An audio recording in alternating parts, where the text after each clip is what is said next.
नमस्ते। आज का सबसे बड़ा सवाल, क्यों हर मोर्चे पर आग सिर्फ इस्लामिक दुनिया में भड़क रही है? क्यों पाकिस्तान हो या बांग्लादेश, अफगानिस्तान हो या तुर्की, इंडोनेशिया हो या नाइजीरिया, हर जगह कट्टरपंथ एक ही समय पर सिर उठाता है और उसके धागे कभी वाशिंगटन, कभी बीजिंग की खामोश दीवारों से जुड़ते दिखते हैं।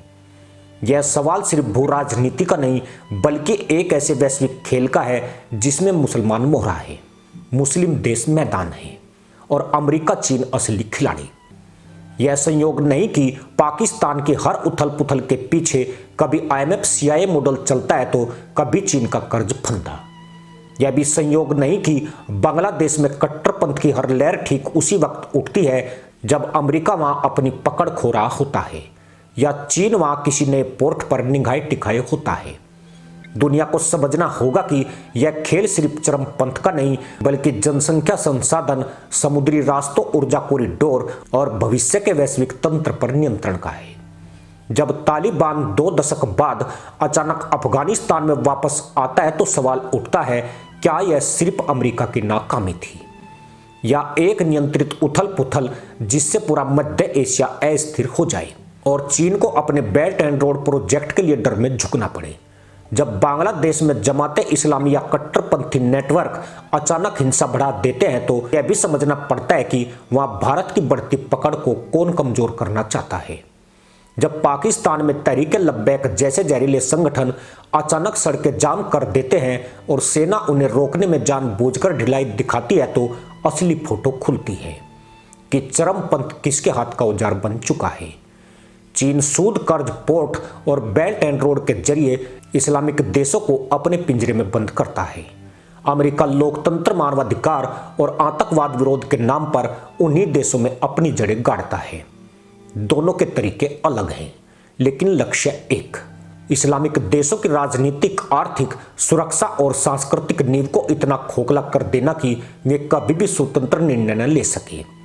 दोनों महाशक्तियां समझती है कि दुनिया के ऊर्जा व्यापारिक रूट्स और भूरणनीतिक चौक पॉइंट्स 50 से अधिक मुस्लिम देशों के हाथ में हैं। इन देशों के पास युवा आबादी, खनिज, तेल, गैस, समुद्री मार्ग और वैश्विक सप्लाई चेन की सबसे अहम कुंजियां हैं। किसी भी महाशक्ति के लिए इसका अर्थ है नियंत्रण या विनाश, और क्योंकि नियंत्रण मुश्किल है इसलिए पहले विनाश फिर नियंत्रण। बांग्लादेश इसका सबसे बड़ा उदाहरण है।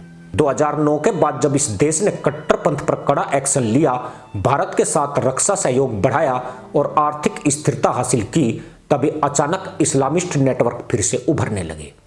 हिफाजत-ए-इस्लाम जैसे संगठन मस्जिदों से लेकर मदरसा नेटवर्क तक फैलने लगे और उनके लिए फंडिंग कहां से आई? कभी खाड़ी से, कभी पश्चिमी NGO से, कभी चीन समर्थित नेटवर्क से। जिस दिन बांग्लादेश भारत को बे ऑफ बंगाल और पूर्वोत्तर का स्थिर बैकडोर देता है, उसी दिन ये ताकतें उसे अस्थिर करने के लिए मैदान पर उतर आती है। अमेरिका बांग्लादेश को कभी मानवाधिकार तो कभी चुनाव के बहाने घेरता है, जबकि चीन आर्थिक निर्भरता बढ़ाकर दबाव पैदा करता है।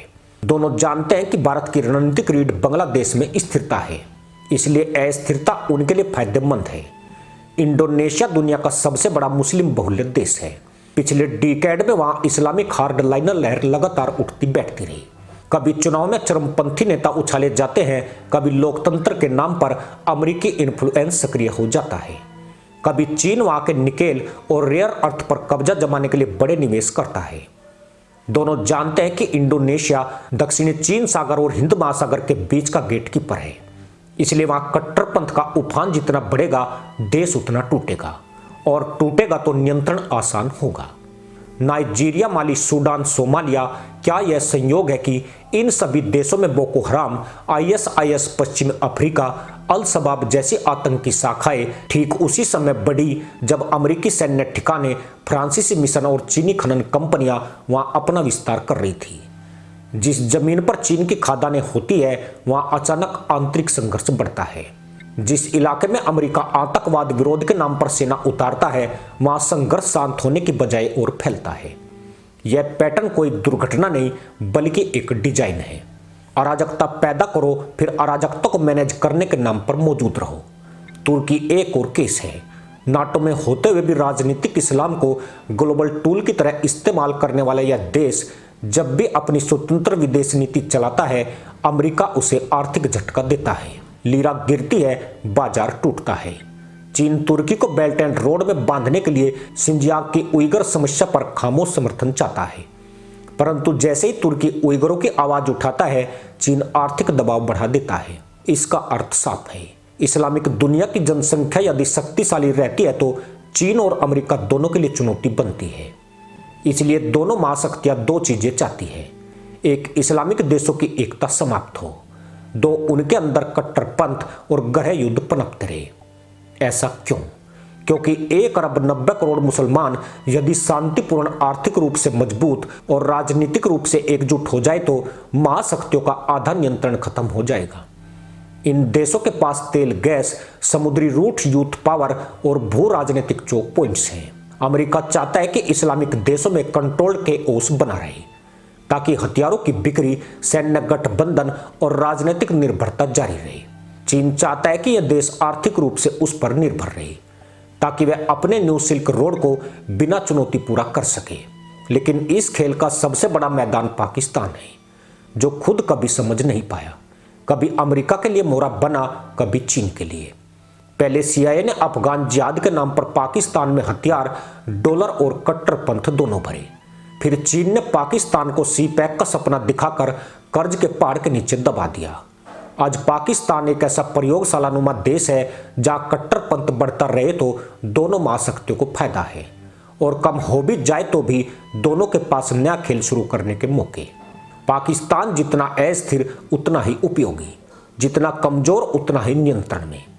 बांग्लादेश, पाकिस्तान, अफगानिस्तान, इंडोनेशिया, मलेशिया, तुर्की, ईरान, सीरिया, इराक, नाइजीरिया, हर जगह कट्टरपंथ के उफान का एक ही पैटर्न है। पहले सामाजिक असंतोष को भड़काओ, फिर धार्मिक संगठनों को साइलेंट फंडिंग, फिर सोशल मीडिया पर उग्र नैरेटिव, फिर हिंसा, फिर सैन्य हस्तक्षेप, फिर लोकतंत्र या मानवाधिकार का ढोल, और अंत में आर्थिक नियंत्रण।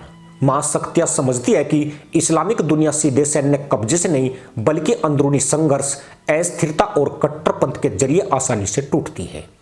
यह भी समझना होगा कि अमेरिका और चीन इस्लामिक देशों को खत्म क्यों करना चाहते हैं।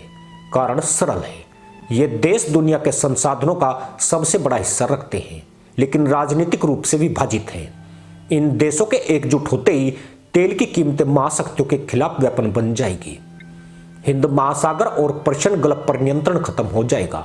अफ्रीका और एशिया में चीन, अमेरिका दोनों की बादशाह चुनौती में पड़ जाएगी। महाशक्तियां नहीं चाहती है कि एक भी मुस्लिम देश क्षेत्रीय महाशक्ति बने, इसलिए हर देश में या तो कट्टरपंथ बढ़ाया जाता है, या लोकतंत्र को कमजोर किया जाता है, या राजनीतिक अस्थिरता पैदा की जाती है। यह एक खामोश जंग है जिसमें गोलियां नहीं गूंजती, बल्कि विचारधारा का धमाका होता है। मस्जिद, मदरसा, NGO, सोशल मीडिया, मानवाधिकार रिपोर्ट, आतंकवाद विरोधी fund, belt and road project, यह सब नए हथियार हैं। मुसलमान खुद नहीं समझ पा रहे हैं कि उन्होंने जिन महाशक्तियों को अपना दोस्त समझा, वही उनकी बर्बादी का सबसे बड़ा कारण है।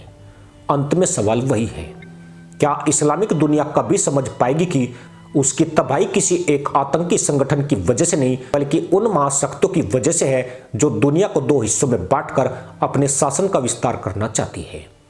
क्या मुसलमान जानेंगे कि असली दुश्मन उनके देशों में पैदा नहीं हुआ, बल्कि महासागरों के पार बैठकर रणनीति बना रहा है।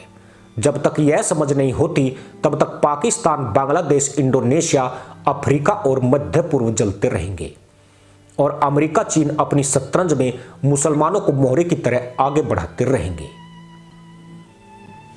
इसी के साथ अनुमति दोस्तों, जय हिंद, वंदे मातरम।